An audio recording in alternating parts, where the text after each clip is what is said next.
Las noticias, protagonistas y tendencias del momento. César Miguel Rondón, en Conexión Radio. La voz que cuenta la historia mientras ocurre.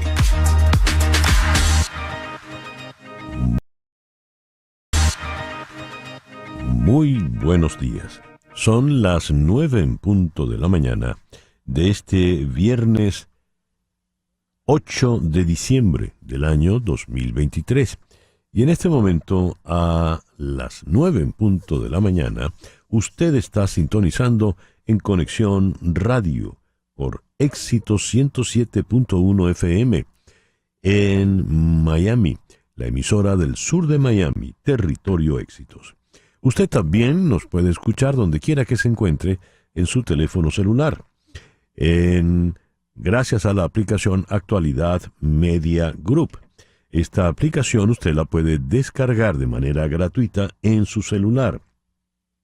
Y si usted entra en éxito107.com, además de escucharnos, nos puede ver.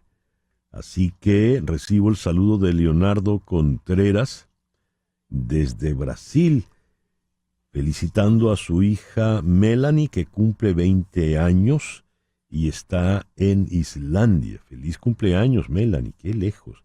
Y qué lejos están los padres en Brasil y ella ya en Islandia. María Isabel Vargas está en Tennessee, nos invita a una taza de café.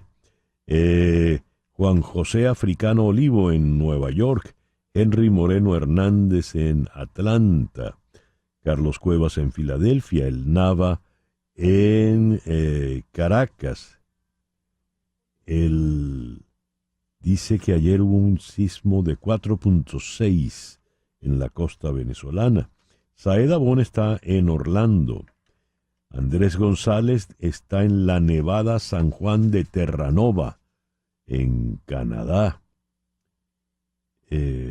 José de Villa y su abrazo estrangulante en Maracaibo. Guillermo Triana en Humboldt, Texas. Doña María Alicia Sifonte, siempre tan consecuente, desde Caracas. Edgar Bravo nos recuerda que tenemos ya 43 años sin John Lennon. Así es. El foro de hoy va a ser precisamente sobre Lennon. María Morales en Maracaibo recuerda que hoy es el día de la Inmaculada Concepción. Paco Arocha Miranda nos saluda desde España. Jesús Grajirena en Caricuao. María Alejandra Alfonso en Gainesville. Antonio Rodríguez es el camionero. Aquí dice, le saluda Mike Malone. Hoy está en Bells, Tennessee. Y aquí está nuestra querida Chere Ramos Graterol. Thank God it's Friday, escribe ella. Rafael nos saluda desde Barcelona, en España. Gracias a todos, pues. Si me pongo a leer toda la lista, se me va el programa. Pero quiero agradecerles de verdad el afecto, la simpatía con que envían sus mensajes. En Conexión Radio es una producción de Floralicia Anzola para Éxito 107.1 FM, con Laura Rodríguez en la producción general. Muy buenos días, Laura. Muy buenos días a todos. Feliz viernes. Mariel Sofía Rodríguez está en la producción informativa. Ella está en Madrid. Mariel Sofía, muy buenos días. Muy buenos días a todos. Feliz viernes. Jesús Carreño está en la edición y montaje. Carlos Prato en los controles. Buenos días, Carlos. Buenos días. Y ante el micrófono, quien tiene el gusto de hablarles, César Miguel Rondón. Hoy, ya lo decíamos, es el día de la Inmaculada Concepción de María. Esto lo estableció en 1476 el Papa Sixto IV. Y Clemente IX convirtió esta celebración en algo universal en 1708. Según el dogma de fe promulgado por el Papa Pío IX en 1854, la Virgen María estuvo libre de pecado original durante la concepción de Jesús. En el Santoral Católico también figuran para el día de hoy San Eucario, San Macario. Felicitaciones a los Macarios.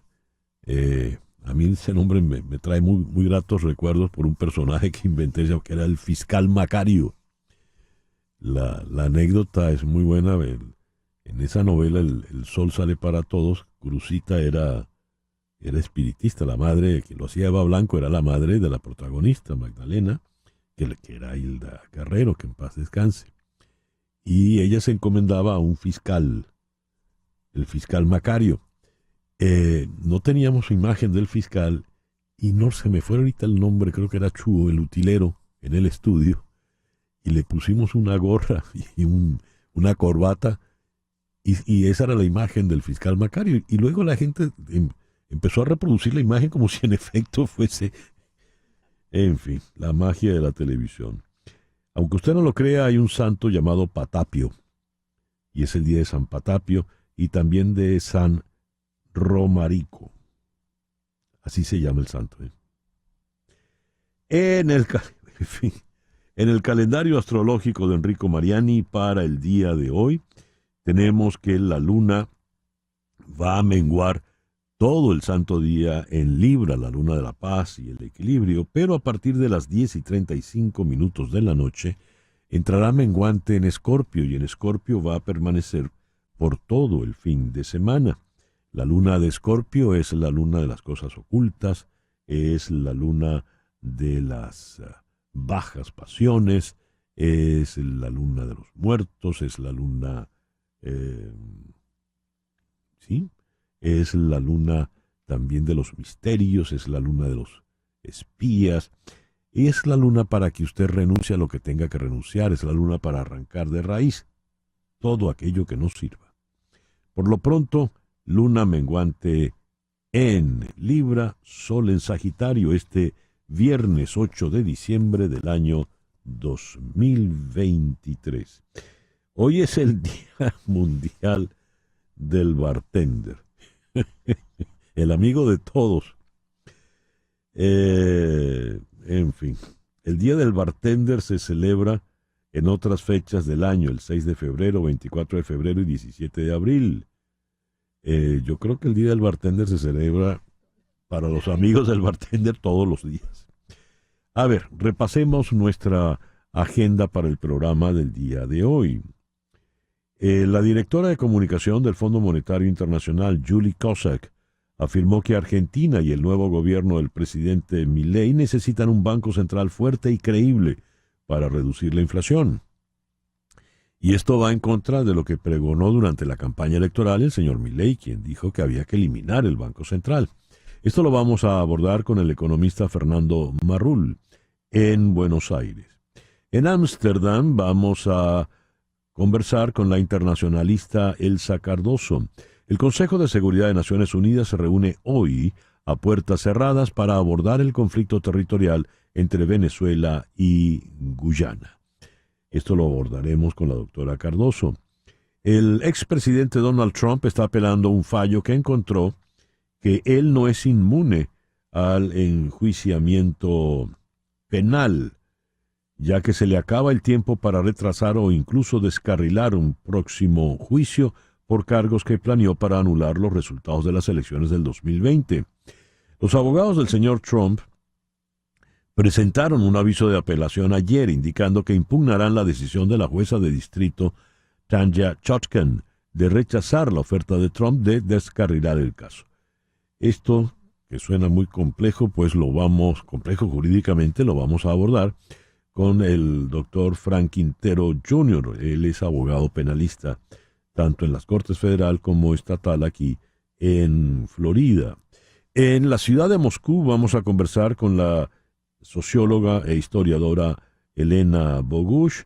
Rusia abrió ayer la campaña electoral a la espera de que Vladimir Putin presente oficialmente su candidatura a la reelección. Vamos a analizar la situación rusa.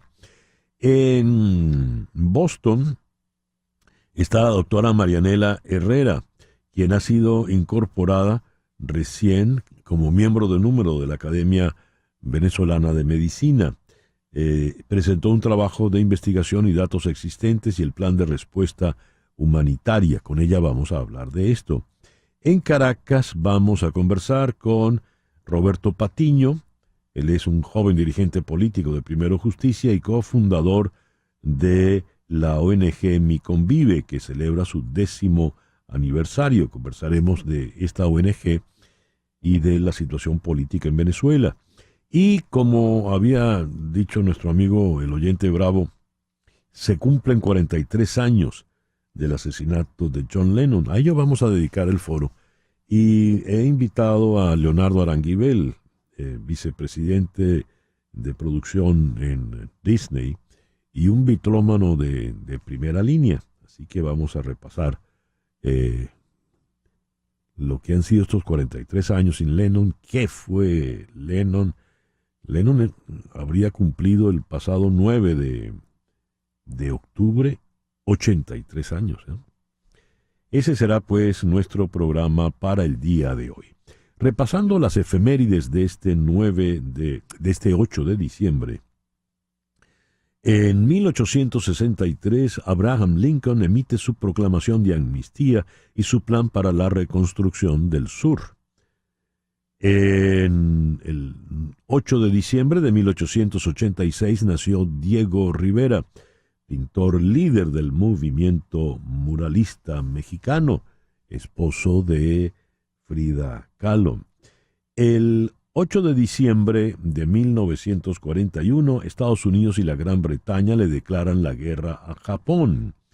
Y el presidente Franklin Delano Roosevelt pronuncia su famoso discurso de El Día de la Infamia en una sesión conjunta del Congreso un día después del bombardeo de Pearl Harbor.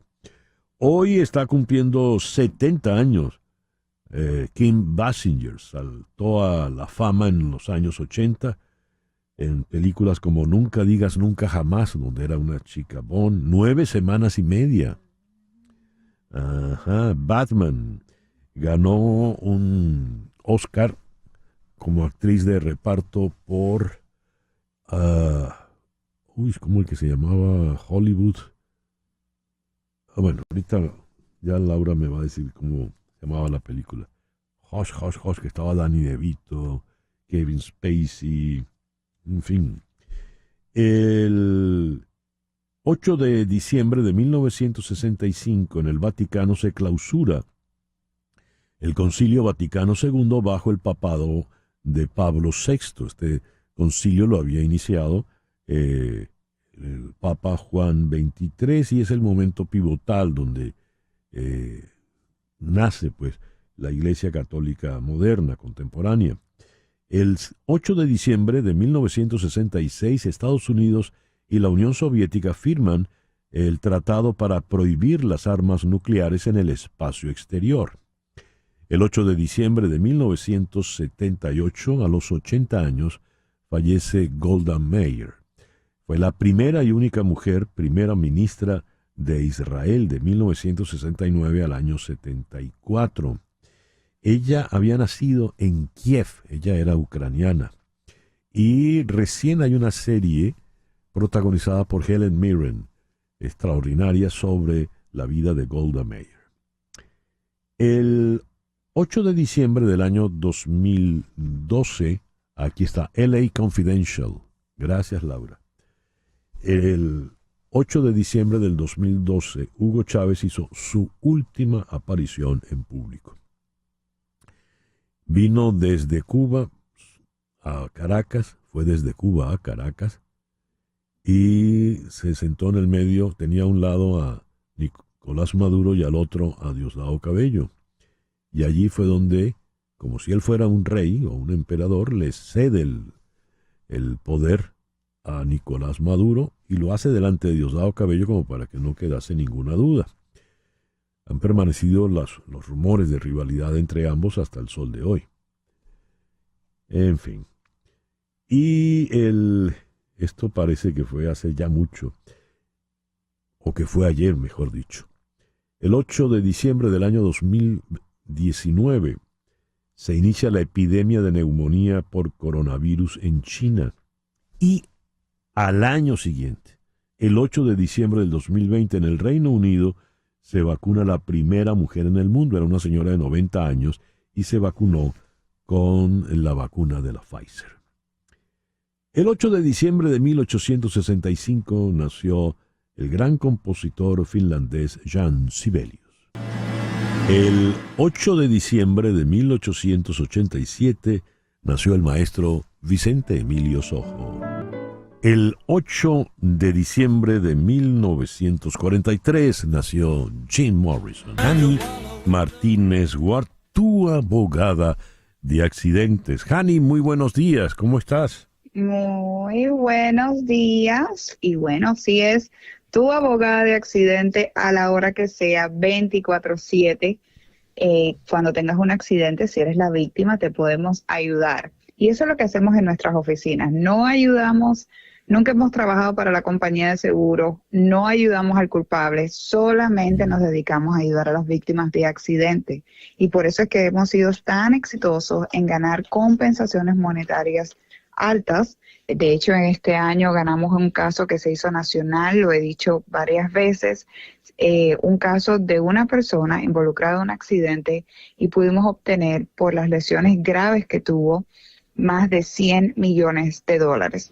¿Por qué me enfoco en esto? Estos son casos que no son típicos, no son común, pasan una vez cada década, pero lo que usted quiere es un abogado que sea capaz de tener el equipo para litigar el caso y, si es posible, ir hasta el final.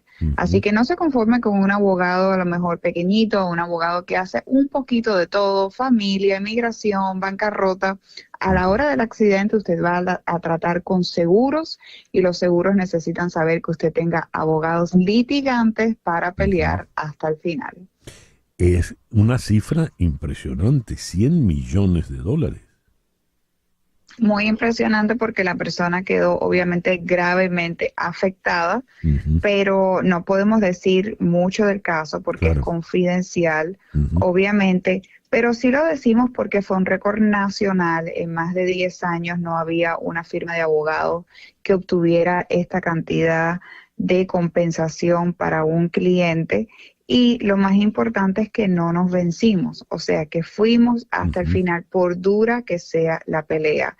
Y eso es lo que hacemos en nuestras oficinas. Si usted tiene un accidente, necesita ayuda, necesita el arreglo del carro, necesita ayuda en el tratamiento médico, los doctores necesarios que usted necesite, y pelear el caso en corte, nosotros estamos aquí para usted. Usualmente, la mayoría de las veces no se pelea el caso en corte. La mayoría de las veces se va a resolver el caso fuera de corte. El 90% de nuestros casos se terminan en un arreglo con la compañía de seguro. Pero bueno, quiero que usted sepa todos los detalles de nuestras oficinas, no solamente 24/7, pero con abogados agresivos para pelear su caso. Anote entonces el teléfono de Hani Martínez Ward en su teléfono celular. 855-DOLOR-55. 855-DOLOR-55, que equivale a 855-365-6755. Repito, 855-365-6755. Hani, dijiste algo muy importante. Nosotros no atendemos a los culpables, atendemos es a las víctimas, ¿verdad? Exactamente, y siempre eso es lo que hemos hecho. Nunca atendemos a los culpables de un accidente, solamente a las víctimas. Así que si usted es culpable, no nos llame. Pero si usted es la víctima, lo vamos a atender a la hora que sea y vamos a trabajar en su caso inmediatamente para que usted tenga todos los beneficios que le da esa póliza de la persona culpable.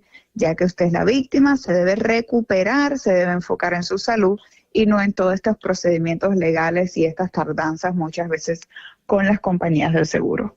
Para ello está Hani Martínez Ward. Y le repito el teléfono, 855-DOLOR-55. 855-DOLOR-55, que equivale a 855-365-6755. Muchísimas gracias, Hani. Muchísimas gracias a usted. El editorial con César Miguel Rondón. Peligro. El presidente de Guyana lanza grave alerta para toda la región ante el plan de invasión de Nicolás Maduro en el Esequibo y dice que están listos con sus aliados para responder militarmente. Ese es el título de una entrevista que publica la revista bogotana Semana, una entrevista que hizo la periodista colombiana Vicky Dávila con Irfan Ali, el presidente de Guyana. Las preguntas de la periodista Dávila son agresivas en contra de Venezuela, agresivas en contra de Nicolás Maduro, y en consecuencia responde el presidente guyanés. Por ejemplo, dice la periodista, la locura de Maduro de sentirse dueño del Esequibo. En primer lugar, claro, las acciones de Maduro han llevado a este tipo de observaciones en el exterior, en el extranjero. Pero el Esequibo no es de Maduro. El Esequibo es un territorio venezolano que se está reclamando desde finales del siglo XIX. De manera tal de que no es un asunto nuevo. A lo cual le responde el presidente guyanés. Sí, en el referendo, refiriéndose al referendo del 3 de diciembre, hay asuntos que buscaban anexar el Esequibo, que es de Guyana, a Venezuela, y que establecen un control administrativo sobre el área. La Corte, refiriéndose a la Internacional de Justicia, ordenó que el status quo debe permanecer, es decir, que el Esequibo es parte del territorio de Guyana y Guyana administra gobernanza allí. Esto es falso. Eso no lo ha dicho la Corte Internacional de Justicia. Ahora, continúa el presidente guyanés. A pesar de esa orden, el presidente Maduro anunció una serie de acciones en pleno desafío a la Corte y a la ley internacional. Busca establecer control entre los guyaneses, pero aquí escribieron guyaneses, y por ello anunció que va a proceder a establecer un mecanismo administrativo sobre el Esequibo, que va a emitir cédulas y también a conceder licencias y permisos para minería, exploración y explotación del territorio de Guyana, es decir, para el Esequibo, que es parte de Guyana. Maduro también emitió un ultimátum para que todas las empresas se retiren en un periodo de 3 meses. Vicky Dávila pregunta, ¿es una amenaza? Y el guyanés dice, creo que este desafío abierto amenaza la estabilidad de la región. Es una amenaza directa a Guyana y a las empresas que operan aquí. Si permiten que Maduro sea exitoso en esta aventura, si permiten que él crea que tiene éxito en esto, entonces, ¿quién sigue? Esa es la respuesta del presidente de Guyana, Irfan Ali, a la periodista colombiana Vicky Dávila, según esta entrevista que está publicado en la edición que recién ha salido en Colombia de la revista Semana.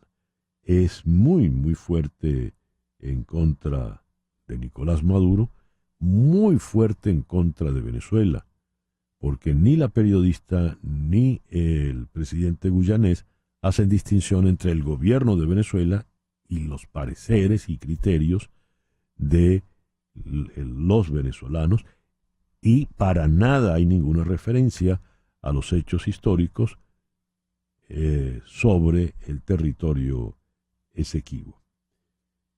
¿Guyana, desde el punto de vista militar, está preparado en caso de una invasión de Maduro? Responde Ali, nuestro estado de preparación está basado sobre el derecho internacional, la diplomacia y siguiendo los lineamientos y reglas internacionales en esta controversia. Por supuesto, hemos construido alianzas con nuestros amigos y en todos esos frentes estamos trabajando. Tenemos cooperación mejorada de defensa con muchos de nuestros aliados y la seguridad de que muchos de ellos van a estar de nuestro lado. ¿En qué nos está metiendo el señor Maduro? Bueno, veremos. 9:26 de la mañana.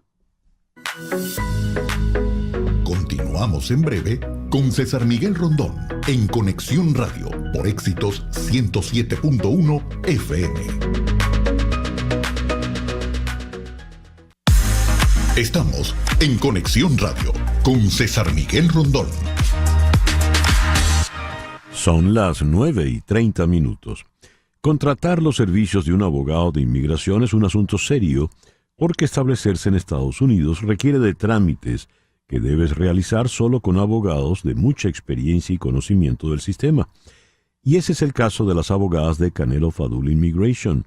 Especialistas en todo tipo de visas, tienen más de 55 años de experiencia combinada, asesorando desde la solicitud de la visa hasta la obtención de la residencia y posterior ciudadanía. Si necesitas asesoría para inmigrar, llama y establecerte en los Estados Unidos, llama al 844-8MIGRAR, 844-8MIGRAR, que equivale a 844-864-4727. Di que llamas de mi parte y la primera consulta será gratis. También puedes escribir a inmigraya@canelofadul.com. Canelo Fadul Immigration, reputación, confiabilidad y efectividad. Vamos entonces con las noticias más importantes de este 8 de diciembre del año 2023. Nicolás Maduro se comprometió a construir 120 viviendas en el Esequibo, el territorio de unos 160.000 kilómetros cuadrados en disputa con Guyana y pendiente del dictamen de la Corte Internacional de Justicia que media en la controversia.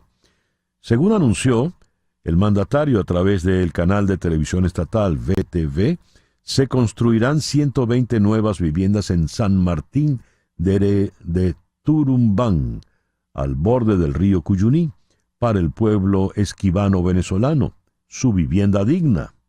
Llega la gran misión vivienda a la Guayana Esequiba.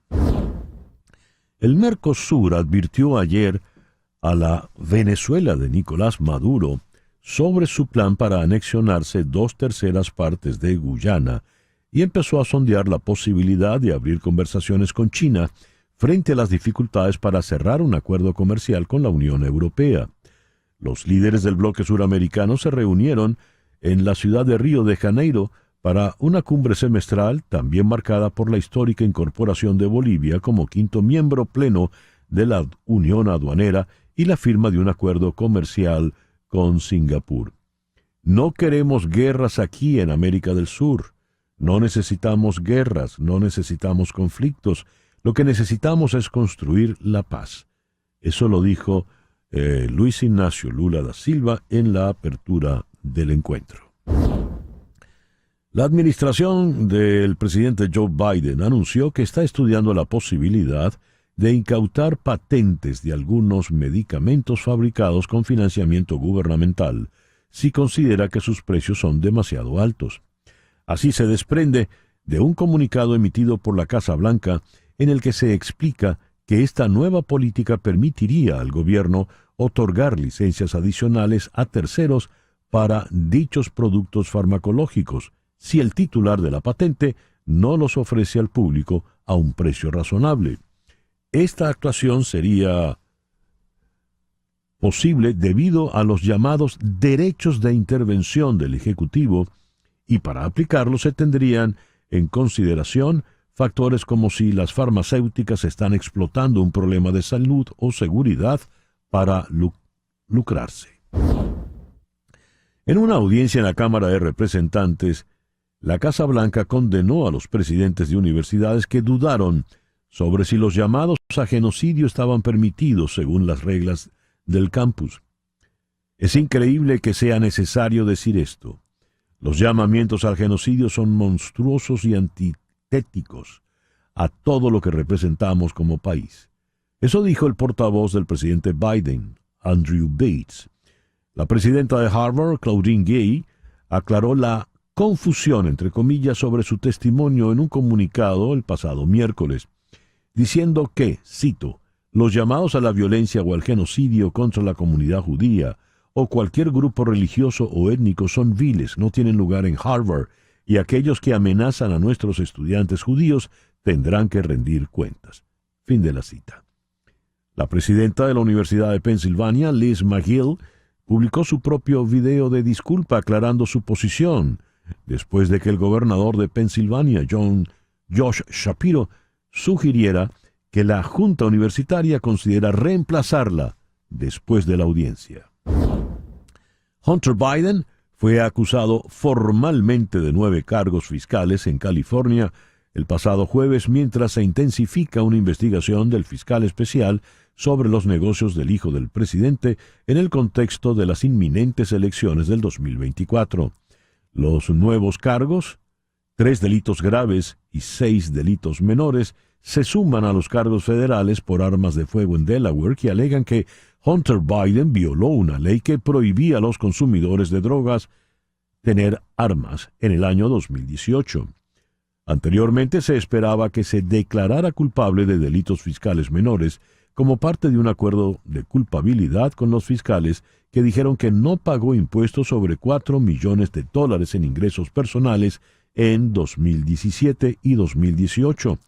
Los abogados defensores han señalado que planean luchar contra cualquier nuevo cargo. El presidente en licencia de El Salvador, Nayib Bukele, celebró la subida del precio del Bitcoin. Su gobierno empezó a adquirir la criptomoneda con fondos públicos en 2021 y el reciente aumento de su valor fue motivo de celebración para el mandatario. Con el precio actual del mercado del Bitcoin, si vendiéramos nuestros Bitcoins, no solo recuperaríamos el 100% de nuestra inversión, sino que también obtendríamos una ganancia de $3.620.277, escribió Bukele en la red X. Las inversiones en Bitcoin de El Salvador están en números negros, dijo Bukele. Sin embargo, economistas dentro y fuera de El Salvador aseguran que es demasiado pronto para celebrar una apuesta de alto riesgo como esta. La directora de comunicación del Fondo Monetario Internacional, Julie Kozak, afirmó ayer que Argentina y el nuevo gobierno del presidente electo Javier Milei necesitan un banco central fuerte y creíble para reducir la inflación. En rueda de prensa celebrada en la sede del fondo en Washington, apuntó que los altos precios son uno de los desequilibrios más importantes que el país debe afrontar con urgencia y que se requiere un banco central fuerte y creíble para reducir la inflación. El detalle está en que el ahora presidente electo Milei, en parte de su discurso fundamental de campaña, era la eliminación del Banco Central, a la que él señala que es la responsable de la inflación. ¿Qué va a ocurrir? Vamos a Buenos Aires. En la línea telefónica está el economista Fernando Marrul. Fernando, muy buenos días. Gracias por atendernos. ¿Qué tal? Buenos días, ¿cómo andan? A ver, ¿qué representa para el gobierno entrante del señor Milei esta postura del Fondo Monetario Internacional? Como decías vos recién, es todo un desafío para Milei porque el Fondo Monetario está defendiendo la posición de que los países tienen que tener un banco central ordenado para para conseguir bajar la inflación. Y en la campaña, y diría que hace los últimos 2 años, cuando Milei salta a la escena, a la arena política, una de sus propuestas era eliminar justamente el Banco Central porque decía que esa era básicamente la billetera que les permitía a los políticos gastar de más y que eso era la causante de la inflación. Entonces, como una propuesta de él durante la campaña era, en vez de ordenar las cuentas fiscales y que la política ordene sus cuentas, era directamente hacer explotar, como decía él, Sí. hacer explotar el Banco Central. ¿Y es lo que hará? Y si eso es lo que hace, ¿qué pasará entonces con el Fondo Monetario Internacional y la deuda? Mira, ahí él originalmente tenía un candidato al Banco Central que era pro dolarización, que era Emilio Campo, porque Argentina viene sufriendo una inflación muy alta y Argentina está dolarizada de facto, como decimos acá en Argentina. Más allá de que existe la moneda y el Banco Central, hay muchos precios, en el día a día se opera en dólares. ¿sí? No te olvides que Argentina tiene casi el 60% de su PBI en dólares ahorrados. O sea, en Argentina, en los bancos, en las casas, en el exterior, en Estados Unidos, en Suiza. Entonces, es como que básicamente lo que Milei buscaba era formalizar eso un poco. Pero yendo a tu pregunta en principio no lo va a eliminar al Banco Central, por eso nombró a un nuevo ministro de Economía, que si bien está a favor de la dolarización, primero va a buscar ordenar un poco la macroeconomía en este primer año con el Banco Central, y nombraron hasta un presidente del Banco Central nuevo, que es Santiago Bausili, y para buscar ordenar la macroeconomía, primero, ordenar el Banco Central y estar en buena sintonía también con el Fondo Monetario. Y por el momento, la palabra eliminar el Banco Central y dolarizar se pospuso un poco ese plan, pero no se erradicó, no se eliminó por completo. Milei sigue diciendo que está dentro del plan y está dentro de la hoja de ruta, solamente que para llevar a cabo ese plan requiere tener éxito en sus políticas que van a arrancar a partir de mañana. Sí, a partir del Del domingo, del sí. lunes que viene. Sí, a partir del domingo que asume Javier Milei. Bueno, ahí ya se están conociendo las nuevas medidas y en ningún momento aparece la palabra eliminación del Banco Central ni dolarización. Lo que sí aparece es la palabra que deje de emitir moneda para financiar el déficit público, porque eso llevó, como si fuese la Reserva Federal Americana, Sí. Argentina, el Banco Central emitió tantos billetes que llevamos a una inflación de casi 200% este año. Ya. Entonces todo queda como en pausa. Todo queda en pausa, exactamente. Muy Por bien. el momento. Por el momento. Veremos pues. Fernando, muchísimas gracias por atendernos en la mañana de hoy. Muchas gracias a ustedes por llamar. Fernando Marrul, economista, nos habló desde Buenos Aires. 8:43 de la mañana, una pequeña pausa. Y ya regresamos en Conexión Radio por Éxito 107.1 FM en Miami. En un momento regresamos con César Miguel Rondón en Conexión Radio por Éxitos 107.1 FM. Son las 9:47. El Consejo de Seguridad de Naciones Unidas se reunirá hoy a puertas cerradas para abordar el conflicto territorial entre Venezuela y Guyana, según la agenda oficial, a solicitud del gobierno guyanés. Por otra parte, la Secretaría General de la Organización de Estados Americanos, OEA,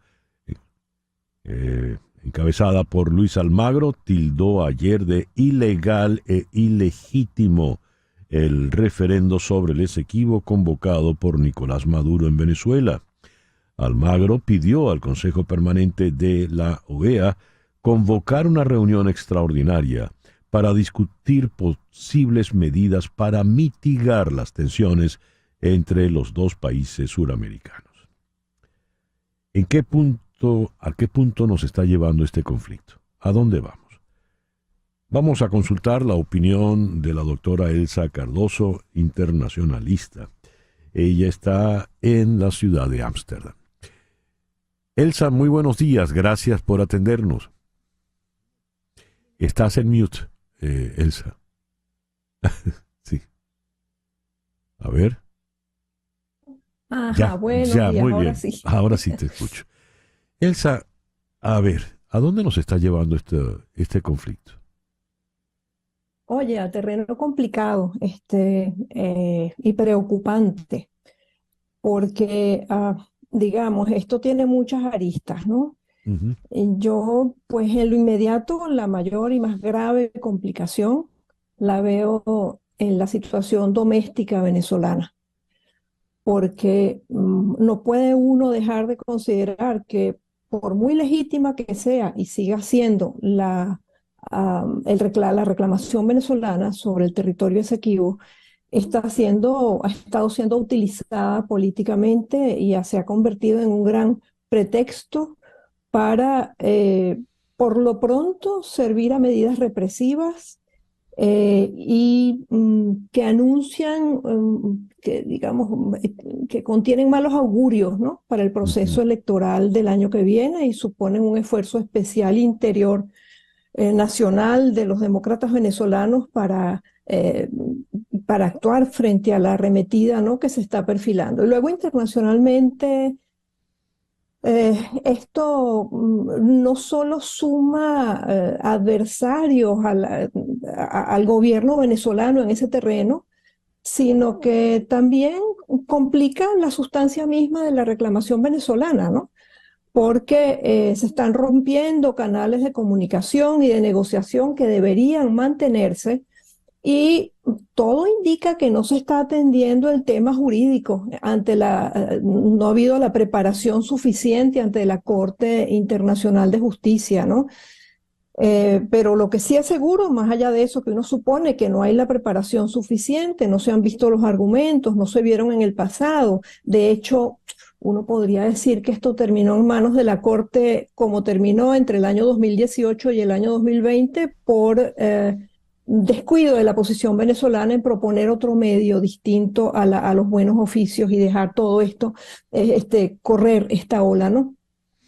Pero, digamos, además hay un tema allí de negociación que va a ser necesario atender y que es crucial para los intereses venezolanos, que es el de la delimitación de áreas marinas y submarinas, que es la salida por el delta del Orinoco al Atlántico, que es la zona donde están las explotaciones estas petroleras del gran bloque Stabroek, que es el más polémico de los otorgados por Guyana.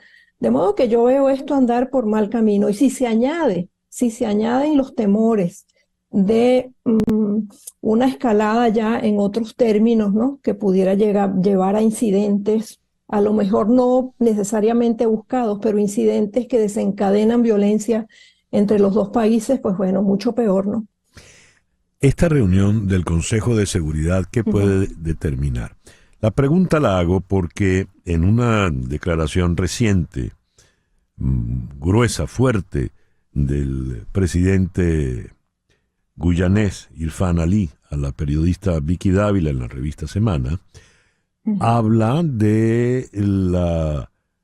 dice que están listos con sus aliados para responder militarmente y alude a Estados Unidos, que lo presenta virtualmente como su aliado, y en todo caso Estados Unidos, el gobierno de Estados Unidos, no es precisamente el amigo del gobierno venezolano. A ello agrégale que está la situación de los países del CARICOM. Ya Lula da Silva, en la reunión de ayer en Río de Janeiro del Mercosur, advirtió que no pueden permitir guerras en América del Sur. Con la misma envían tropas y blindados a la frontera. En ese contexto donde cada día la situación se hace más oscura y tensa, ¿qué puede decir el Consejo de Seguridad? Bueno, allí no nos va a quedar más que elucubrar, porque es una situación cerrada. Sí, a puerta cerrada, sí. Sí, a puertas cerradas, quiero decir, donde se dirán muchas cosas y se ventilarán muchas posiciones, pero creo que va a haber un gran denominador común, que lo comparten, salvo Rusia, que es caso especial conocido, que la comparten China, Rusia, Francia, Estados Unidos, Brasil, Ecuador, que también es parte del Consejo de Seguridad, y que la compartiría cualquier país razonablemente, que es un llamado a que no se... un poco lo que dijo el secretario general de las Naciones Unidas en estos días, ¿no? Que se respete la orden de la Corte Internacional de Justicia de no hacer actos, de no acometer acciones que pongan en peligro la situación y que compliquen la solución del conflicto, ¿no? Entonces yo creo que eso es lo que probablemente saldrá de allí, si sale alguna declaración o si algún país declara, más allá de lo que declare por sus propios intereses, vendría más bien una posición de ese tipo. Ahora, ¿qué se estaría debatiendo allí? ¿Qué temas se estarían debatiendo? Bueno, cada país lleva sus preocupaciones, ¿no? Y en América Latina, pensando en Brasil y Ecuador, que son miembros ahora miembros no permanentes del Consejo de Seguridad, pues les preocupa mucho el tema de la integridad territorial y de que así se resuelvan las disputas territoriales, ¿no? En América Latina. De modo que pienso que allí va a haber como un denominador común, un gran denominador común, que es la preocupación y también el llamado, el seguir trabajando diplomáticamente para frenar cualquier acción de cualquiera de las dos partes, ¿no? Porque lo que hemos estado viendo en estos días es una escalada, que ya no es solo de declaraciones, sino, como bien señalas, César Miguel, de movilizaciones. A la vez, hay que decirlo, hay una intensa actividad diplomática en América Latina, que muchos países no han dicho muchas cosas. Por ejemplo, la declaración de ayer, del Mercosur, a la que hacías referencia, incorporó no solo a Brasil y a los otros 3 miembros del Mercosur, sino también a Chile, Perú, Ecuador y Colombia. Petro había estado muy callado sobre este tema y se sumó a ese llamado de preocupación frente a lo que está sucediendo allí y específicamente a las decisiones anunciadas por Maduro. ¿No pareciera que Maduro está contando con simpatías y o apoyos entre sus pares en el continente? Pues no, la verdad es que no, preocupa mucho esto. Lula dio unas declaraciones y son, digo yo, que significativas, porque Lula ha sido muy cuidadoso en mantener una relación lo más cordial posible para no añadir fricciones a la región, pero dio una declaración en la que decía algo así como que si hay algo que necesitamos para crecer y mejorar la vida de nuestros pueblos es mantener la cabeza baja, trabajar duro para mejorar la vida de la gente.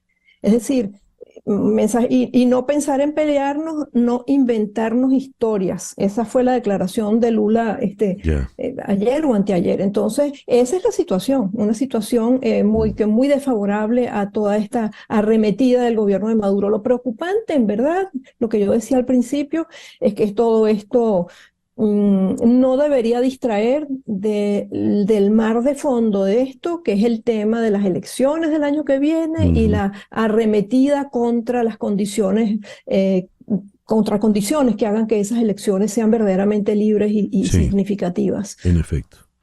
Elsa, muchas gracias por atendernos en esta mañana. A ustedes, hablamos. La doctora Elsa Cardoso desde Ámsterdam. 9:57. Las noticias de este momento en Conexión Radio. Una prueba global mostró una disminución sin precedentes en las puntuaciones académicas en todo el mundo, debido en gran medida a los cierres de escuelas durante la pandemia de COVID-19. Los resultados de la prueba PISA, que se lleva a cabo cada 3 años por la OCDE, un club de naciones en su mayoría ricas, mostraron que los puntajes promedio globales de matemáticas cayeron en 15 puntos, lo que equivale aproximadamente a la pérdida de 3/4 de un año académico. Las puntuaciones de lectura y ciencias cayeron en el equivalente a medio año.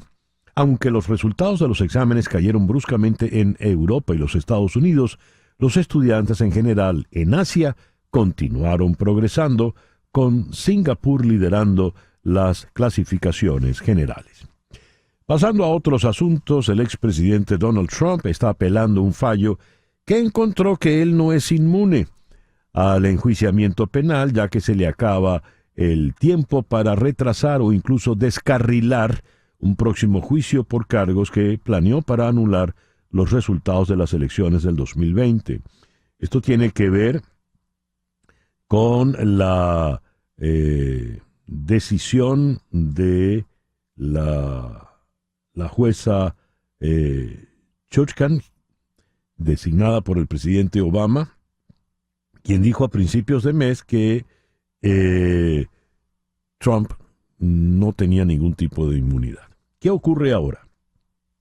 Consultemos la opinión del doctor Frank Quintero Jr., abogado penalista en las Cortes Federales y la estatal aquí en Miami. Frank, muy buenos días. Muchísimas gracias por atendernos.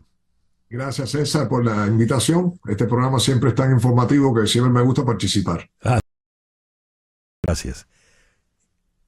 ¿Qué, cuando dice este término descarrilar el juicio, legalmente qué quiere decir eso? ¿Cuál es la estrategia de la defensa del expresidente Trump?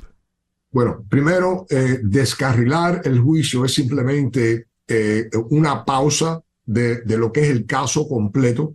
El presidente está buscando dos cosas. Primero, y primordialmente, es demorar el juicio hasta después de las elecciones. ¿Por qué? Porque esto es un juicio federal. Si el expresidente gana la nominación del Partido Republicano y sigue y gana la elección, viene a jugar esa pregunta que nos hemos estado haciendo todos los abogados, todos los senadores, todos los teoristas legales, que si un presidente se puede perdonar él mismo. Y eso puede ocurrir. Eso es algo que en el futuro podemos estar vivos, gracias a Dios, a ver. Ese es punto número uno y ese es el punto primordial. Y por eso y quiero explicar por qué digo que ese es el punto primordial. El segundo punto es que él quiere apelar, porque él sigue argumentando que él como presidente tiene inmunidad a cualquier cosa que él haga. Y desgraciadamente esa no es la ley. La inmunidad que da la Constitución a un presidente activo, no un expresidente, no un presidente que ha perdido una elección, es sobre acciones que uno toma dentro de los parámetros de la oficina de presidente. Ya. Palabras, las obligaciones que tiene un presidente en efectuar esa posición a lo cual lo han o la han elegido por la población o los ciudadanos de este país. ¿Qué ha pasado?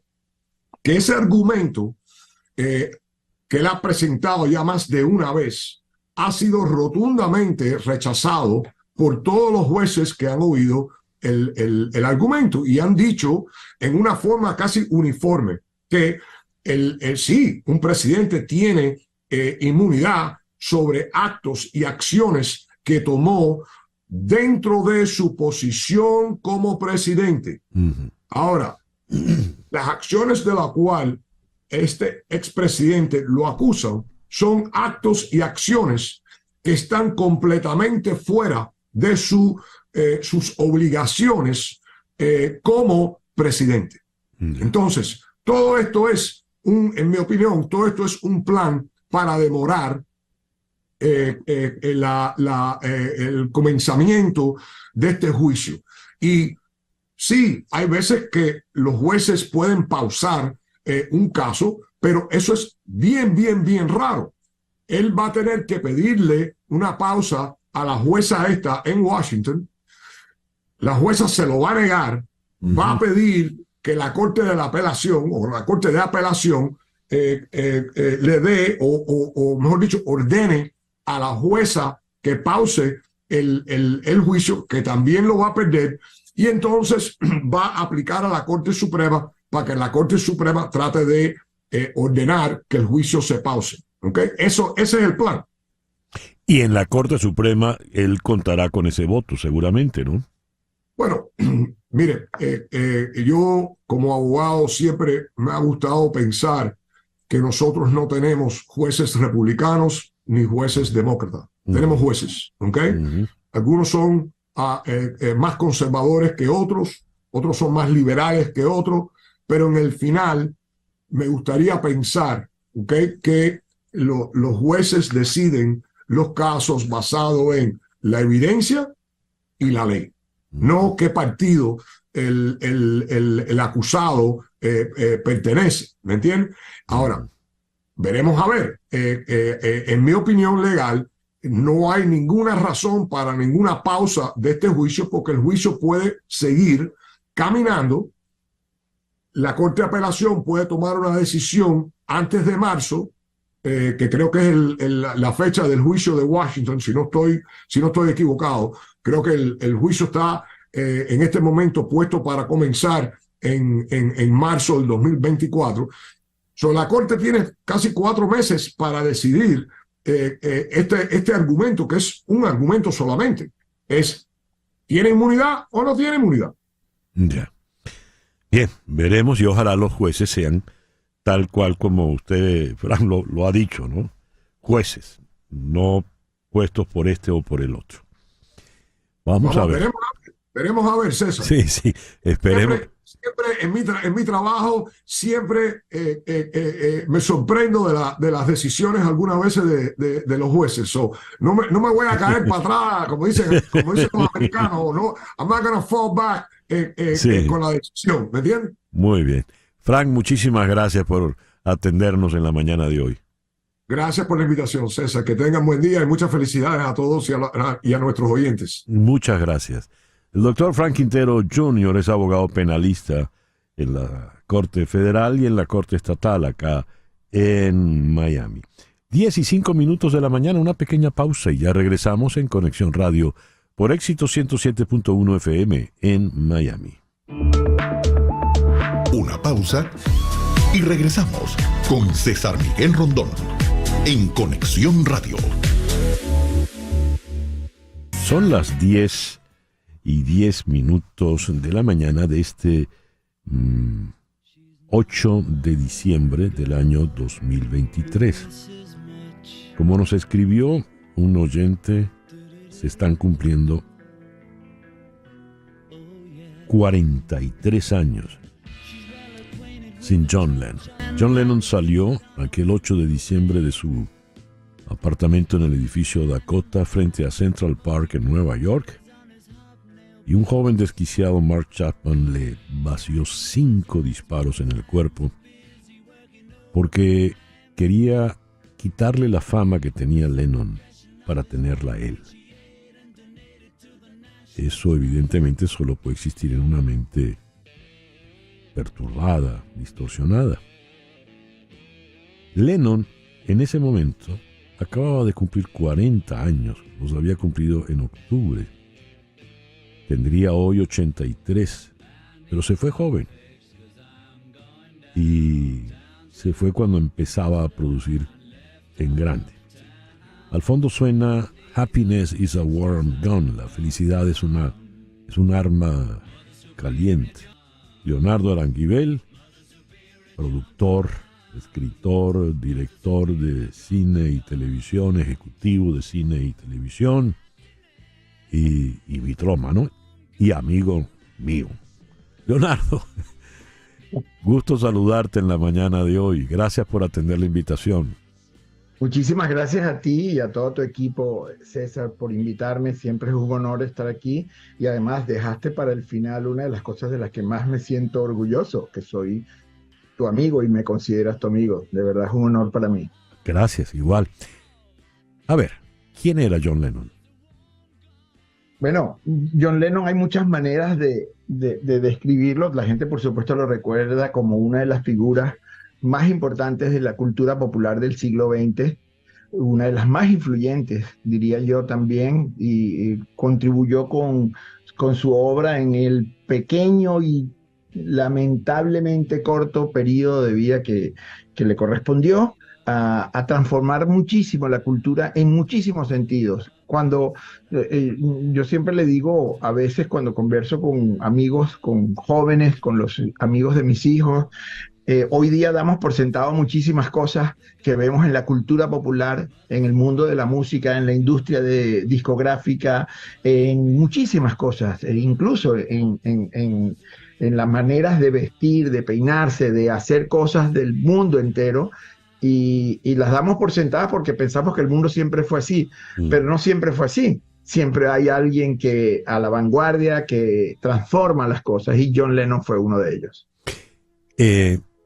Originalmente, bueno, desde un principio las composiciones firmaban Lennon-McCartney y en efecto comenzaron componiendo juntos, pero muy pronto seguían firmando igual, pero eran unas de uno y otras de otro. Allá al fondo estás escuchando Strawberry Fields Forever. Y esa pieza, cuando fue publicada, tenía como lado B Penny Lane. Y allí estaba marcado muy claro el estilo de cada uno. Penny Lane es puro Paul McCartney y Strawberry Fields Forever es puro John Lennon. A ver, súbelo un poquito, Carlos, por favor. Ambas piezas se remiten a lugares de Liverpool, a lugares de sus recuerdos. La calle de Penny Lane, donde Paul McCartney ve al barbero, ve a este, ve al otro, y habla del fresal ese donde él sembró sueños. ¿Qué te dicen a ti esas dos piezas? Y sobre todo, ¿qué te dice la que está sonando al fondo?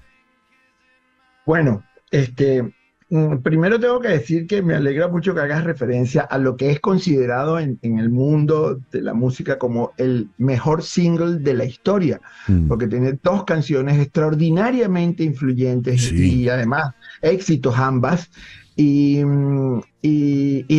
salieron en un solo disco, en un disco single, un sencillo, como se editaban en esos tiempos. Y por eso es considerado el mejor sencillo de la historia. Yo estoy de acuerdo contigo y sé que muchos lo saben, que ellos empezaron a componer por separado, pero en realidad no componían por separado.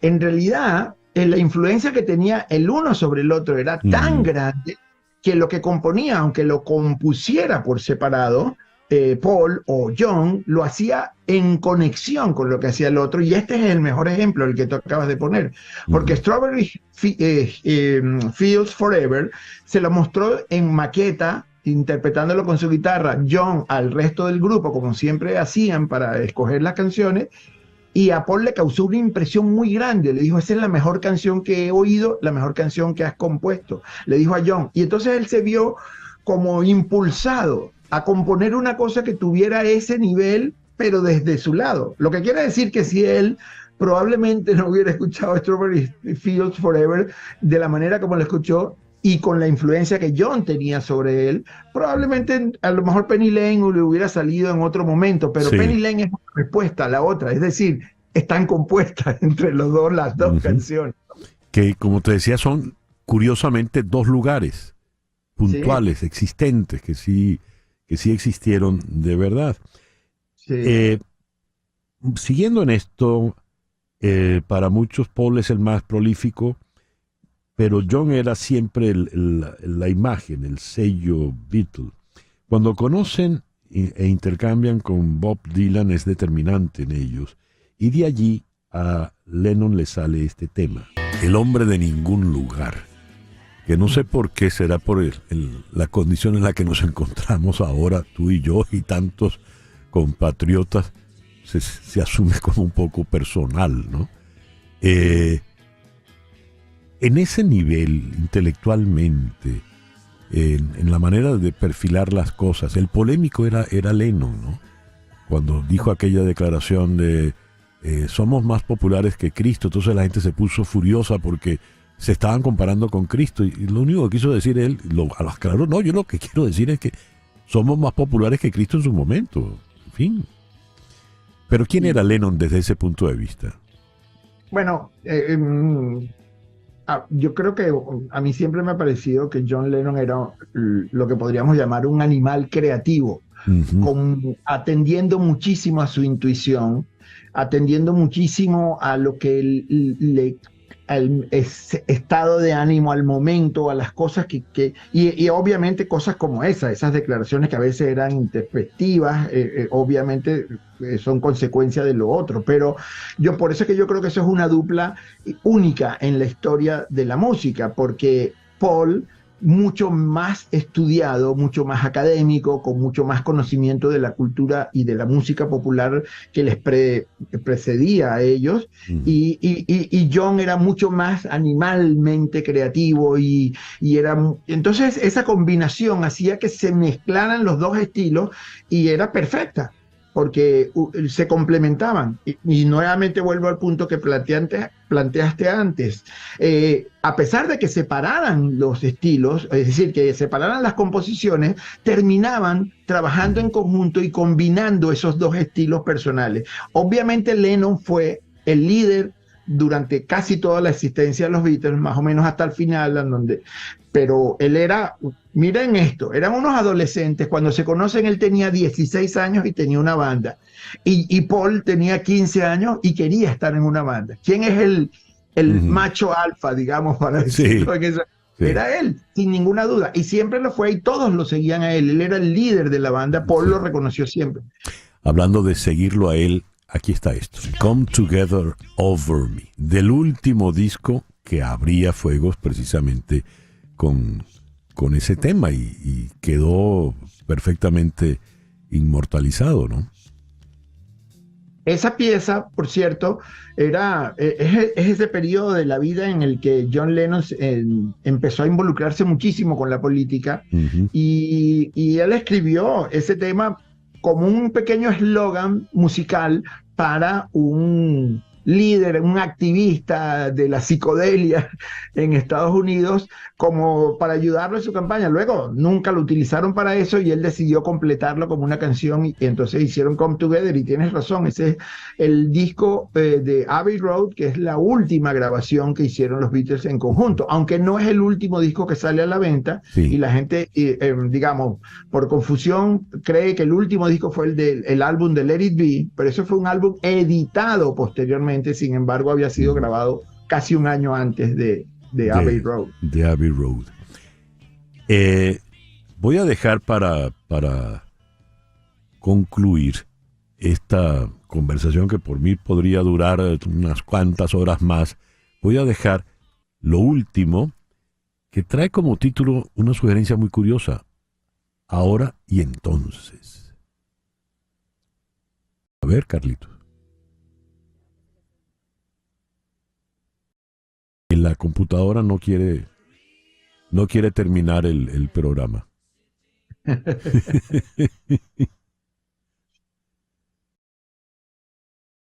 A ver, cuando yo empecé a hacer radio se ponía la aguja sobre el surco, ¿no?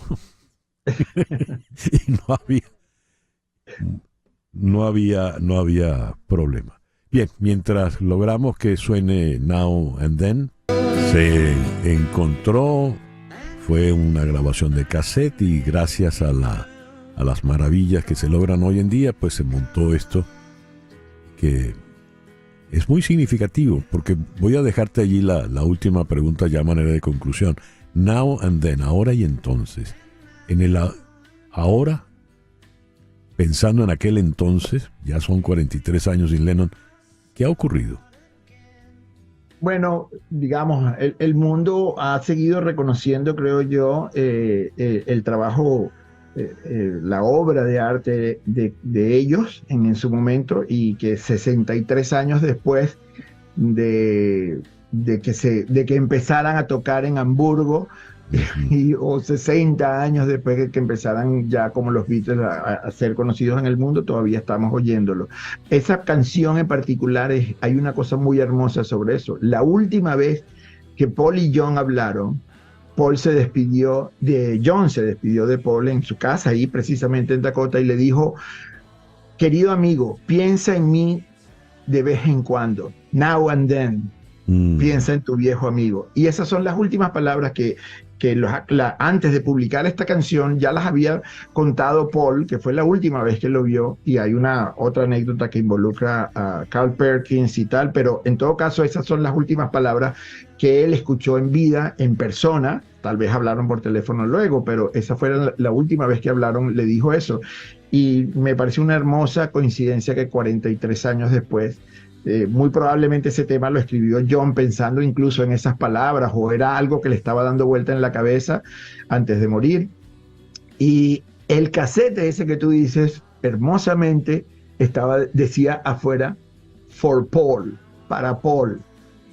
Lo tenía, eran cosas que él quería contar o mostrarle a Paul para que Paul escuchara de sus temas. Yo no conocía eso, fíjate, ese detalle no lo conocía. Leo, muchísimas gracias por habernos acompañado en la mañana de hoy. A tus órdenes, gracias. Un placer para mí siempre. Leonardo Aranguibel es, ya lo dije, vitrómano. Profesionalmente es un destacadísimo productor de cine y televisión, guionista, y es vicepresidente de producción actualmente en los estudios Disney. Son las 10:25 de la mañana, una pequeña pausa y ya regresamos en Conexión Radio. En un momento regresamos con César Miguel Rondón en Conexión Radio por Éxitos 107.1 FM. Estamos en Conexión Radio con César Miguel Rondón. Son las 10:28. Prepárate para manejar la tendencia en South Dade Kia, tu concesionario de confianza con el mejor servicio al cliente. Nuestros asesores de ventas están listos para guiarte y mostrarte la mejor opción para ti, ya sea arrendamiento o compra. También te brindarán orientación sobre cómo prepararte para tener un buen historial crediticio antes de comprar un auto nuevo. Y el nuevo auto eléctrico, el EV9, estará disponible en este mes de diciembre en South Dade Kia. Desde ya haz tu cita para probarlo. No te lo pierdas. South Dade Kia es tu puerta de entrada al futuro. Ven y únete a manejar la tendencia con nosotros. Visita South Dade Kia hoy en 17120 South Dixie Highway, Miami, Florida 33157. Te esperamos. Y Rusia abrió ayer la campaña electoral a la espera de que el jefe del Kremlin, el presidente Vladimir Putin, presente oficialmente su candidatura a la reelección, aunque la oposición extraparlamentaria no pierde el tiempo y ya llamó a los rusos a desbancar al actual jefe del Estado. ¿Pero será eso posible? Vamos a Moscú. Allí está la señora Elena Bogush. La profesora Bogush es socióloga e historiadora. Elena, muy buenos días, muy buenas tardes por allá en Moscú. Gracias por atendernos. Buenas tardes. Tenía rato sin conversar con usted. ¿Cómo ha estado? Bien dentro de lo posible. Bien dentro de lo posible, entre el frío y la guerra. Sí. Mejor el frío. Sí. Elena, se lanzará el señor Putin y ¿será posible que pierda la elección el señor Putin? No, esa posibilidad está descartada, porque en las condiciones de la guerra, censura total, los líderes de la oposición en la cárcel o en el exilio, ¿quién se va a atrever a votar contra Putin? Además, con la falsificación de las elecciones, porque en los últimos años se está haciendo muy de moda la votación electrónica, que es absolutamente imposible comprobar quién y cómo votó. ¿Y cómo está el ambiente político, social y económico en Rusia cuando ya vamos para 2 años de guerra? Mira, yo creo que de un lado está creciendo el cansancio de todo esto, porque aumentan los precios, las personas pierden trabajo, las limitaciones se ponen cada vez más obvios, pero de otro lado, estos cambios no tienen un carácter catastrófico como esperaban algunos y no son tan dramáticas para impulsar a la gente a protestar, a salir a la calle, etc. Entonces yo veo la sociedad, hablando así en general, la gente muy deprimida, con mucho miedo, la mayoría con mucho miedo de hablar sobre algo, sobre las cosas políticas, sobre la guerra, que, bueno, esta palabra está prohibida. Entonces, esto parece como un callejón sin salida. Elena, es un tipo de vida más o menos igual al que se tenía entonces en los tiempos de la Unión Soviética. Yo diría que peor. Yo diría que peor porque yo tengo mis añitos, yo estudié en la universidad en la época soviética y recuerdo muy bien esta época. En la época soviética había cierta ideología. Nosotros somos buenos por la justicia social, etcétera, etcétera. Somos sociedad socialista. Y a pesar de tener algunos problemitas, deficiencias, algún día vamos a vencer este maldito capitalismo, etcétera. Y ahora no existe ninguna ideología, ningunas reglas del juego. En la Unión Soviética yo sabía dónde puedo hablar de una manera libre lo que pienso y dónde mejor no hablar, dónde puedo hablar la mitad con el idioma de Esopo, etc. Ahora nadie sabe dónde se puede, dónde no se puede hablar, porque cuando pones en alguna red social un like a alguna publicación y de repente resultas en la cárcel por varios años y hay miles de personas que hacen, miles o millones de personas que hacen lo mismo y siguen, siguen viviendo. Entonces, ahora nadie sabe qué, cómo y para qué. La mayoría de la gente que no está muy penetrada por la propaganda, no entiende en absoluto qué sentido tiene esta guerra, para qué saca Rusia, qué gana Rusia con esto. Solamente la gente, bueno, de mi generación sí hay muchos, porque yo cuando hablo con mis amigos, pues una amiga me dijo que la hija le dijo que la mayoría de los padres de sus amigos, de los jóvenes, sí están por Putin, por todo lo que hace, por guerra, porque piensan que en realidad nos amenaza la OTAN, etc.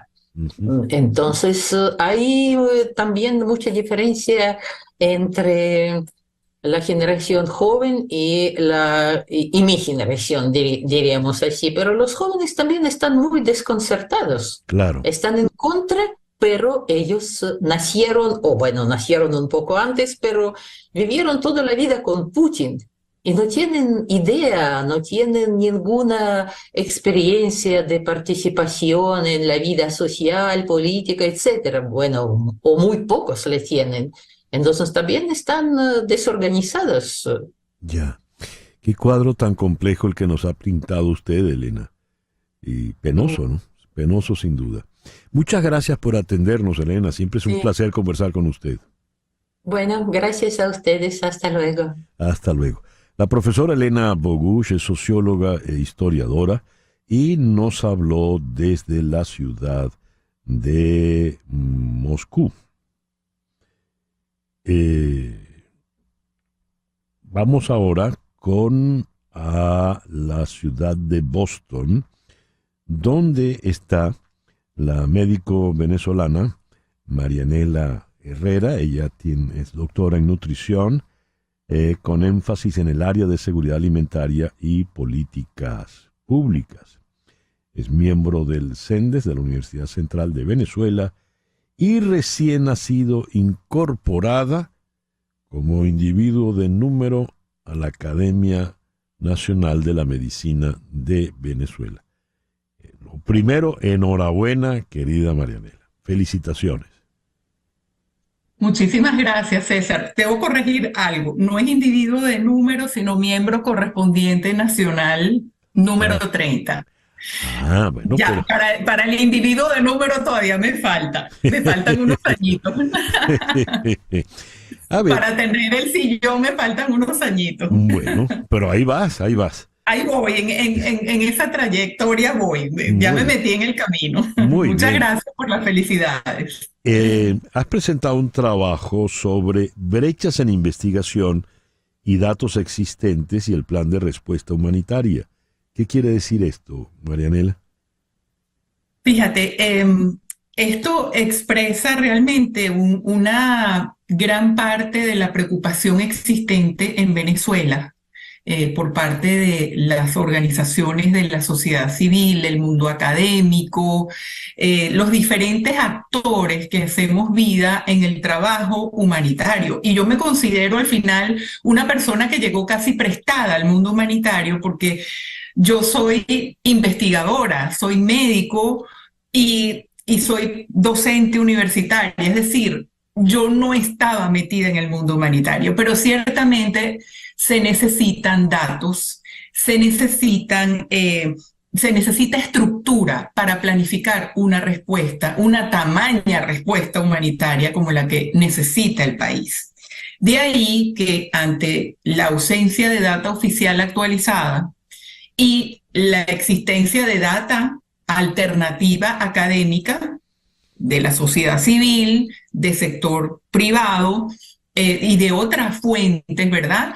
Había la necesidad no solamente de compilarla, sino de buscar una integración. Esto pretende también ser un área de integración entre los diferentes actores para que la gente entienda que la data es importante, que hay una brecha entre lo que existe y la respuesta que se está presentando, pero que además esa respuesta que viene dada por las agencias multilaterales internacionales, no podemos esperar que vayan a resolver absolutamente todo. Sería imposible pensar eso. Pero dado que existen, según la plataforma Un Venezuela y los datos presentados, unas 19 millones de personas con necesidades humanitarias de distintos tipos, porque necesidad humanitaria es alimentación, es salud, pero también es agua y saneamiento, también es educación, también es calidad de vida. Entonces, desde esa perspectiva, nosotros vemos un plan de respuesta bianual que obviamente sabemos que no tiene cómo llegarle a las 19 millones de personas, sino en plan de respuesta bianual se contemplan 5 millones de personas. Obviamente ahí nos queda una brecha. ¿De cuánto estamos hablando? De 14 millones de personas. Imagínate tú cómo quedamos ante eso. La realidad, ¿qué nos dice? Una vez que tienes que sumar brechas sobre lo que supones, ¿verdad? En base a proyecciones, por ejemplo. Dado esto, te proyecta que puede ser tal otro dato. La realidad, ¿qué nos diría entonces? Si hacemos el mapa global del estado de salud venezolano. Fíjate, la gente continúa con una situación precaria de salud que se sigue deteriorando, porque entonces ya tienes distintos niveles de deterioro y por eso es tan preocupante. Tienes la población adulta que está sumamente desatendida, que hace un esfuerzo enorme por levantarse cada día a hacer un trabajo que está mínimamente y muy mal remunerado, sin acceso a servicios de salud de calidad, sin poder acceder a una canasta básica de alimentos, sin poder tener la calidad de vida, porque ya desde el año 2020 nos decía el informe del Programa Mundial de Alimentos que en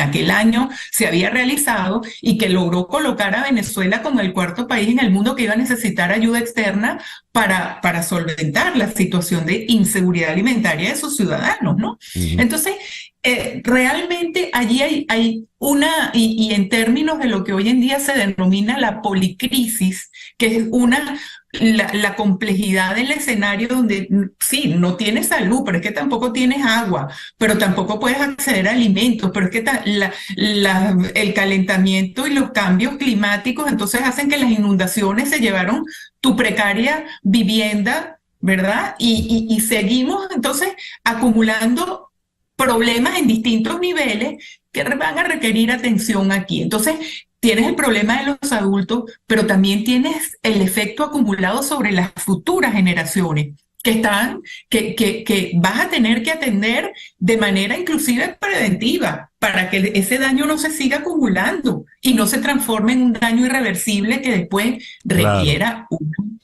una acción total como discapacidad, como población discapacitada. Pues. Dios. ¿Y vamos hacia eso?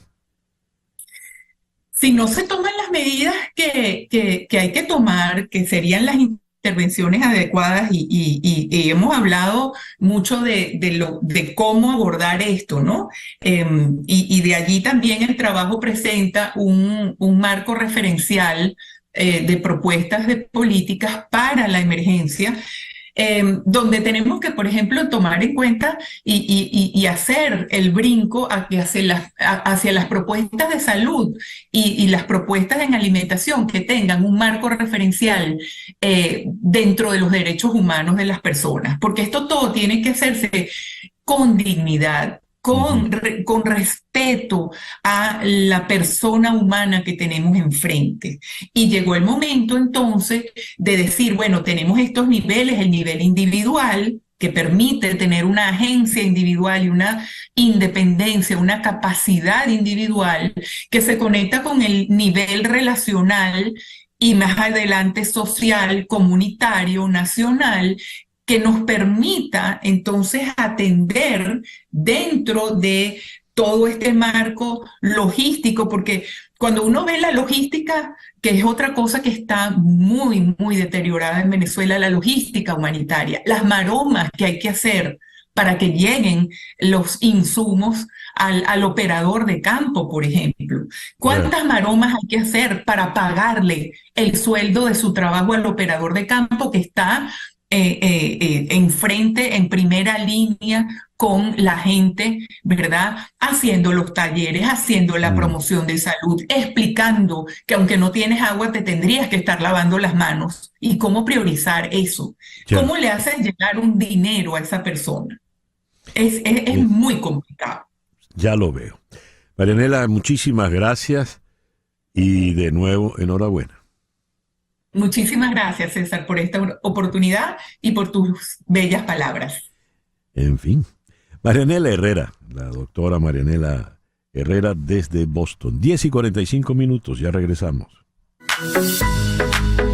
Continuamos en breve con César Miguel Rondón en Conexión Radio por Éxitos 107.1 FM. Y hablando de años, hoy está cumpliendo su primera década la ONG Mi Convive, que es obra, iniciativa del dirigente político Roberto Patiño. Roberto está con nosotros en esta mañana. En primer lugar, Roberto, felicitaciones pues por estos primeros 10 años. Muchas gracias, César. Muchas gracias por tu felicitación y por la oportunidad de conversar con toda tu audiencia. ¿Qué es Mi Convive? Mi Convive es una organización que nació hace 10 años para trabajar en las comunidades, ofreciendo herramientas a líderes de base para que sean los protagonistas de las transformaciones que hacen falta para tener una mejor vida. Nos iniciamos trabajando en el tema de la violencia, formando a jóvenes en oficio para evitar que se metieran por el mal camino, alejarlos de los vicios, recuperando espacios deportivos en las comunidades, acompañando a las víctimas también. Y poco a poco fuimos también incursionando en otros espacios y fundando otros proyectos, como fue el caso de Alimenta la Solidaridad, que es un proyecto que nace en el año 2016 con el propósito de brindar almuerzos todos los días a los niños que están más afectados por la crisis. Pero la forma como se hace siempre es fortaleciendo al liderazgo de la comunidad, poniendo en ellos la responsabilidad para que esos cambios puedan ser sostenibles en el tiempo. Hoy en día, ¿dónde está Mi Convive? Mira, Mi Convive opera fundamentalmente en la ciudad de Caracas. Luego los otros proyectos que hemos desarrollado, como Alimenta la Solidaridad, tienen presencia en 13 estados de Venezuela. Pero bueno, estamos celebrando en estos 10 años la posibilidad de que el proyecto haya florecido en las comunidades donde ha golpeado más duro la crisis. Tenemos que recordar, César, que estos últimos 10 años han sido probablemente los 10 años más duros de la historia contemporánea de Venezuela. Hemos vivido la represión política, el decaimiento de nuestras instituciones democráticas, hemos vivido una pandemia, hemos vivido la hiperinflación, hemos vivido la migración forzada de millones de venezolanos, y en ese contexto tan difícil, este proyecto ha podido avanzar y ha podido crecer gracias a ese talento que hemos encontrado en las comunidades. Un talento que nos ha demostrado que a pesar de todas las dificultades que ellos han vivido en sus propias vidas personales, se pueden construir cambios, que se puede lograr transformar Venezuela y que lo vamos a hacer de abajo hacia arriba. ¿Cuántas personas están incorporadas en todos estos proyectos, aproximadamente? Sí, bueno, fíjate, nosotros hemos formado ya más de 200 líderes comunitarios en el programa que se llama la Red Solidaria, pero a nivel de voluntariado en las comunidades tenemos miles de personas. De hecho, hicimos una celebración en la Hacienda La Vega el día martes, donde tuvimos la asistencia de más de 3.000 líderes sociales. Uy. Y ese día, sí, y te voy a compartir las imágenes para que nos ayudes a difundirlas también. Pero ese día fue un día muy emotivo porque nosotros decidimos no solamente celebrar los logros de Mi Convive, sino utilizar nuestro cumpleaños para otorgarle el reconocimiento que merecen otras organizaciones sociales. En ese sentido, creemos que nosotros formamos parte de algo mucho más grande, que es esa tradición de solidaridad, de organización, de responsabilidad que hay en Venezuela, que tiene décadas, mucha gente haciendo trabajo de hormiguita, pero que en los últimos años, frente al colapso del Estado, frente al abandono del Estado, han sido esas iniciativas las que han podido mantener en pie a muchas de las comunidades y que yo estoy convencido que son el ejemplo de la Venezuela que puede venir. Bueno, esperemos que esa Venezuela llegue pronto. Esa es la idea. Felicitaciones de nuevo, Roberto. La idea es esa, ¿no? Ese es el ejemplo, persistir a pesar de cualquier circunstancia adversa. Así es, y hacerlo a través de las acciones, César, que yo creo que es lo que nos ha diferenciado a nosotros en todos estos años, que no es solamente un discurso, no es solamente una campaña, sino se trata de transformar vidas, y esas vidas se transforman con proyectos concretos, sociales, que los mismos líderes de la comunidad son quienes los impulsan. Así es. Gracias, Roberto. Enhorabuena y felicitaciones a todos. Roberto Patiño, el fundador de la ONG Mi Convive, celebrando ya 10 años. 10:53. Las noticias de este momento en Conexión Radio. La FDA ha desaconsejado el consumo de productos de melón, incluidos en un retiro del mercado vinculado a un brote de salmonela. Desde finales de noviembre ha habido 230 casos de enfermedad en 38 estados, incluidas 3 muertes. Canadá también ha confirmado 129 casos de salmonela, incluidas 5 muertes en 6 provincias. El brote se ha relacionado con los melones enteros y precortados cultivados en México y vendidos bajo las marcas Rudy y Malichita. Los productos de fruta cortada se han vendido en Sprouts, Trader Joe's, Kick Trip, Racetrack, Aldi, Walmart y Vineyard. Los CDC instan a las empresas a no vender la fruta contaminada y a desinfectar los artículos que hayan estado en contacto con ellas. Y la docente Ileana Márquez, de 27 años, ganó ayer el popular concurso de Miss Venezuela, convirtiéndose en la primera madre en competir y triunfar en el certamen, del que han salido ya 7 Miss Universo y 6 Miss Mundo. La joven Márquez, quien representó al estado Amazonas en la 71ª edición del certamen, quiere promover el apoyo a los niños y adolescentes en situación de riesgo, una causa en la que está comprometida como maestra de educación inicial. 27 años, que es una edad, antes eran de 18, 20, ¿no? Y eran señoritas, siempre. Y esta es una madre y es maestra, y tiene 27 años. La busqué inmediatamente en el Google, y realmente es bellísima, ¿no? Felicitaciones a ella. 10:55. En Conexión Radio fue una producción de Floralicia Anzola para Éxito 107.1 FM, con Laura Rodríguez en la producción general, Mariel Sofía Rodríguez en la producción informativa, Jesús Carreño en la edición y montaje, Carlos Prato en los controles y ante el micrófono, quien tuvo el gusto de hablarles, César Miguel Rondón.